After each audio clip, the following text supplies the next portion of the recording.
बिस्मिल्लाहिर्रहमानिर्रहीम। आज हम बनाएंगे भिंडियाँ और वो भी मेरे स्टाइल से। सबसे पहले हम प्याज शामिल करेंगे। हम इसमें शामिल करेंगे 1 टेबलस्पून नमक, 1 टेबलस्पून सुरख मिर्चें, 1 टीस्पून हल्दी पाउडर, 1 टीस्पून सूखा धनिया,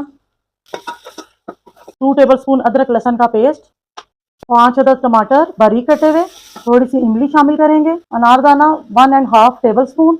अच्छी तरह से मसाला बना लेंगे। थोड़ा सा पानी का छिट्टा लगाएंगे ताकि मसाला अच्छी तरह से गल जाए। 5 मिनट के लिए दम लगा देंगे। मसाला अच्छी तरह से हमारा भुन गया। इसमें हम भिंडियाँ शामिल करेंगे। भिंडी को मैंने फ्राई कर ली। भिंडियाँ रेडी हो गई हैं। इनमें शामिल करेंगे 1 टीस्पून काली मिर्चें, 1 टेबलस्पून गरम मसाला, 4 अदद हरी मिर्चें, थोड़ी सी कसूरी मेथी, थोड़ा सा सूखा धनिया। बहुत प्यारी खुशबू आ रही है और बहुत हेल्दी डिश है, आप जरूर ट्राई करना। भिंडियाँ इतनी अच्छी सब्जी है कि अगर आप इसे खाएंगे, एक तो ये हेल्दी है, दूसरा भिंडियाँ जो है ये कब्ज कुशा होती हैं। और आप इसे जरूर ट्राई करना, मेरी रेसिपी को फॉलो करना, बहुत टेस्टी बनती है। अगर आपको मेरी वीडियो अच्छी लगी तो इसे जरूर शेयर करना। ओके, अल्लाह हाफिज, खुश रहें।